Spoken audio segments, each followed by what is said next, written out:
I hate to admit it, but I have been losing sleep to this game. I never got anything more than 4 hours of rest. Whenever I was able to dream, it was something about what happened in the game, but I was never able to remember the specifics, no matter how hard I tried. This game is like an addictive drug. It's bad for me, but I keep coming back to it. I suppose I will have to finish the game, if I want to be free of it. Anyways, it's time to talk about the fourth world. Verger. Verger was unique, because it had 2 boards. Both boards shared the same music, which had a tribal, yet dangerous feel to it.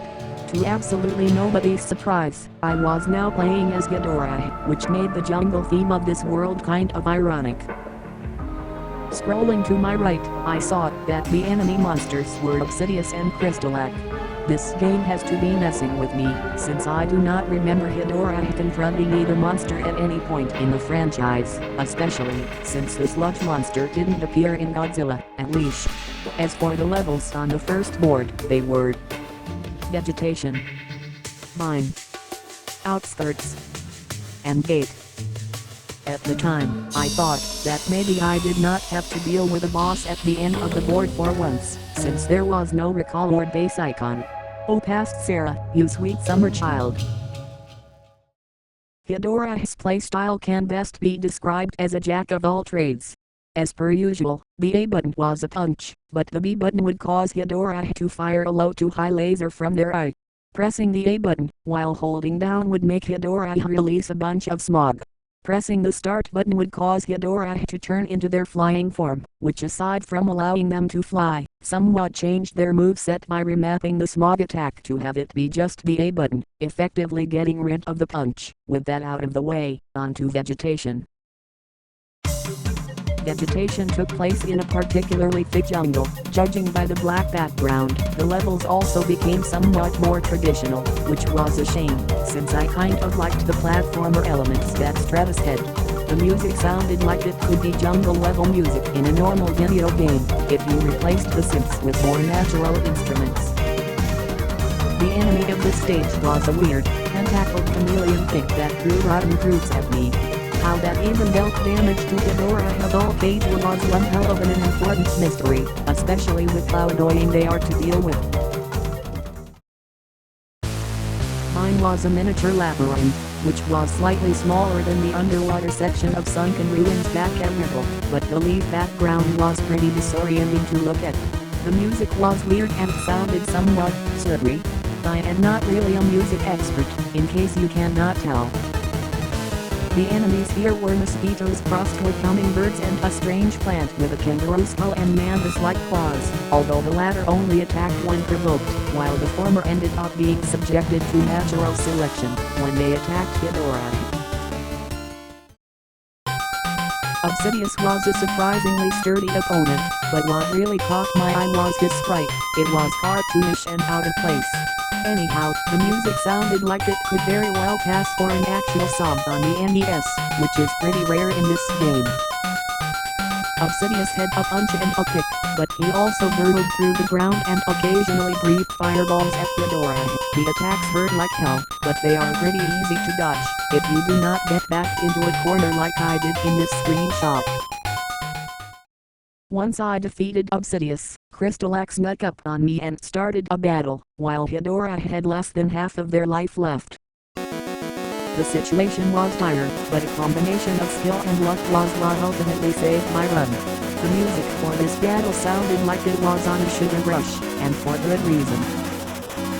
Krystalak was fast but surprisingly fragile. He had a claw and a prism beam, which was normal, but he also had an unexpected attack, where he curled up into a ball and bounced around pretty quickly.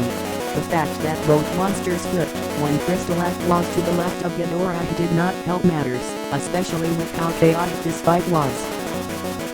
It was getting down to the wire now, since Krystalak used an attack that would have most likely killed Verdure if I did not back myself all the way to the rightmost corner. Thankfully, an ID was what finished the job. About time I leveled up, and defeated Krystalak for that matter. It was time to meet up with Niji again, and I was hoping that I would not get interrupted this time. And now we have an old log, nothing better to do here.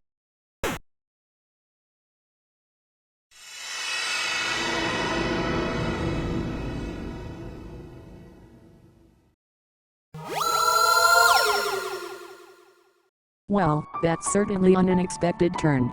I will have to admit, the more cat-like design is pretty charming. As you would expect, I got into a conversation with Niji. I am already more than halfway complete. Well done, Sarah.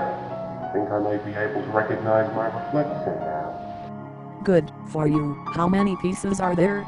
Just curious, that's all. 7, if I remember correctly. 6 pieces of my mind and my soul. Each piece of my mind that has returned to me only makes me remember more. Is that a good thing or a bad thing? Definitely a good thing. Especially since I just remembered that I'm capable of magic. Speaking of which, meet me by the gate if you are able to. Before I was able to say anything, Niji flew off, much to my annoyance, but I guess he was waiting for me at gate, so I may as well talk about outskirts, since it was the only level type between where I was and gate. Outskirts seemed to take place in a jungle similar to Vegetation. It was also Verger's first level with ruins, complete with a mossy stone floor. The music had a haunting feel to it, with a discordant piano and weird chiming. The strange chanting did not help matters. The tentacled chameleons from Vegetation returned, but there was also a new enemy that was a blue gecko skull on a string that mainly charged at me for minimal damage, but they usually targeted the chameleon things. Around halfway through the third outskirts level, there was another dead end knotted like sunken ruins back at Ripple. I was just about to jump into the murky waters when Ebirah emerged from said waters. After a short pit I hopped onto the lobster Kaiju, who was somehow functional platform. The section of this level, where I was on Ebirah was pretty uneventful, since there were not any enemies, but it was pretty clear that I am not out of the woods yet.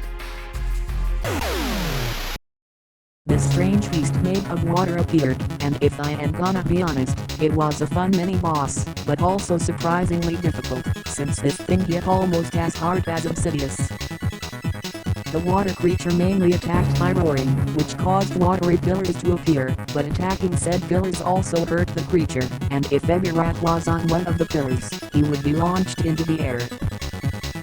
Once I damaged the watery creature enough, it shot out a stream of water from its mouth. I was only able to dodge it by shifting into the flying form. After at least 4 minutes of fighting, I finished the creature off, causing it to turn into a regular water before falling back into the moat. I ended up leveling up, but I thought it would be useless, since at the time, I believed that I was at the end of Verdure. When I started gate, a familiar friend was waiting for me. I guess Niji really is able to keep a promise, but I started the conversation this time, since I know that the game can hear me. Hello there Niji, you know it's rude to run off during a conversation, right? Sorry. I can't exactly stay in one place for too long. Not unless I want to be caught. Caught by who exactly? That isn't important right now. Just watch me do my magic and we shall go from there. Alright, but what's behind the gate? Just curious. A lost city serving as a prison for the scourge of this planet. Hiruboros. A serpentine demon created by the Dealmaker to wreak havoc.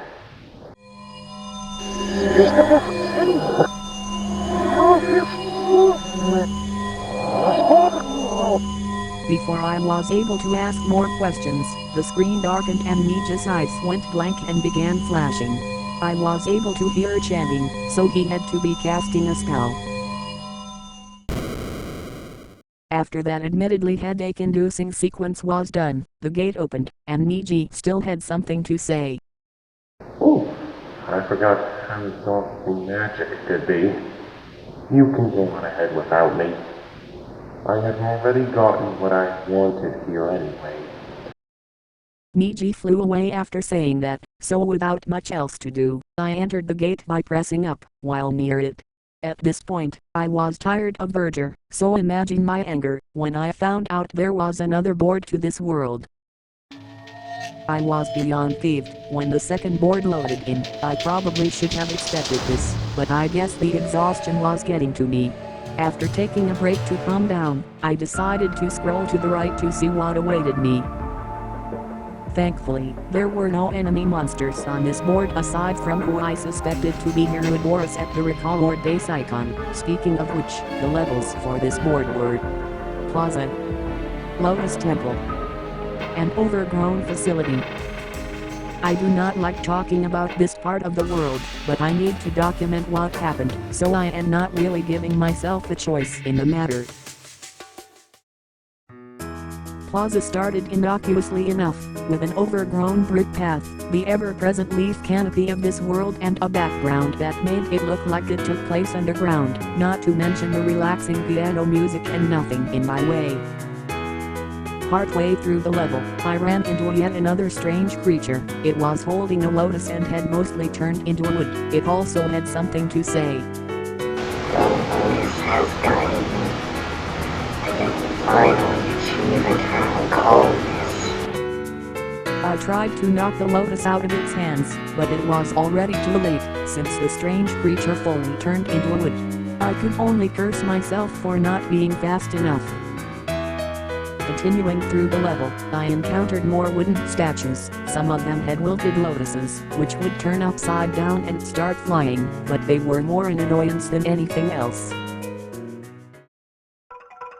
Lotus Temple was not visually displeasing, but seeing those wooden statues here was distressing. The music did not help matters, with it reminding me of the Forest Temple from Ocarina of Time. The only regular enemies in this level were the wilted lotuses from Plaza, but if I am going to be honest, seeing all these wooden statues kind of reminds me of a memory I would rather forget. During the last Lotus Temple level I went through, I encountered some crude paintings, not like the ones in Stratus's Royal Temple. Like before, it was pretty abstract, but I was not able to figure them out before another mini-boss reared its ugly head. It was a gigantic lotus that crawled on flimsy limbs that I like to call the Giga Lotus. It attacked my flailing said limbs around and firing seeds from its eye like a Gatling gun. Although the Giga Lotus fought well, it was also a glass cannon, so the fight ended pretty quickly, but I was able to take a screenshot of its second attack in action. If I am being honest, I was starting to get tired at this point, because at this hour, I usually would have been asleep, but I still had one more level to go through, before I could finally be done with this world. Overgrown facility had less vegetation than I expected, but that was not the most unexpected thing about it. Regardless, seemingly unaware of the danger of this place, I walked, while listening to the music, which was orchestral and had an industrial vibe to it. About 20 seconds into the level, I was interrupted by this scream. Code material detected. Initializing laser sweeper. Before I could process what happened, the lights in the background turned red and a laser appeared behind me and started chasing the door while the music picked up the pace. I did not want to know what would happen if I got caught by the laser, so I had to move as fast as I could to avoid the laser sweeper. At the 50-second mark, the laser sweeper deactivated and the music returned to its normal speed. And thus, the main goal of this level was established: get to the end of the level and defeat the boss that awaited me there, while avoiding what could best be described as a wall of certain death chasing me. As for the enemies, they mainly came in the form of lotus sentries and drones that were just souped-up versions of the wilted lotuses back at Plaza and Lotus Temple, the latter of which only appeared whenever the laser sweeper was active. Once I had momentarily lost control of Verdure, I knew who would be awaiting me, but I did not expect my opponent to make such a grand entrance. After destroying the floor below Verdure, Hiruboros then encircled and trapped the sludge monster, and like Madraft before her, she had something to say. You're one persistent pile of muck. No matter. Surviving in wild will mean nothing to you soon enough. Hiruboros was somewhat easier than Madrath by virtue of me having more chances to deal damage to her and a larger hitbox, but made up for it by having some creative attacks. She mainly attacked by firing lasers from the gray spots across her body and summoning pre-wilted lotuses. Hiruboros also lunged at Ghidorah whenever they entered free fall. Being in free fall meant that I had to stay in Ghidorah's flying form, which ate through my power meter faster than I was comfortable with, so I was grateful for whenever Hiruboros briefly circled around Ghidorah. I only went through this attack loop twice because of Hiruboros' earlier mentioned hitbox, so I do not really have much to say about her fight, nor do I have many screenshots because of how tedious this battle got, but I do like the fact that her mouth opens up like a flower, mainly because it kind of reminded me of the sandworms from Doom. Once I had emptied Hiruboros' life, Ghidorah landed on some presumably sturdier ground. As a crusher began following them, I knew this had to have been a desperation attack. I probably could have tanked it, but I was not going to risk it, so I moved Ghidorah out of the way at the last minute before watching Hiruboros crash into the floor.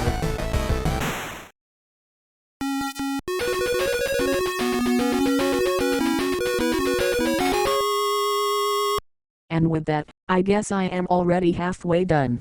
If I were to make a guess on whatever the dealmaker is, I know that they are responsible for Hiruboros and presumably Aquidus, Athermia and Madrath too. But I can't help but notice that Niji could be hiding something as well. I pray that he does not have any skeletons in the closet.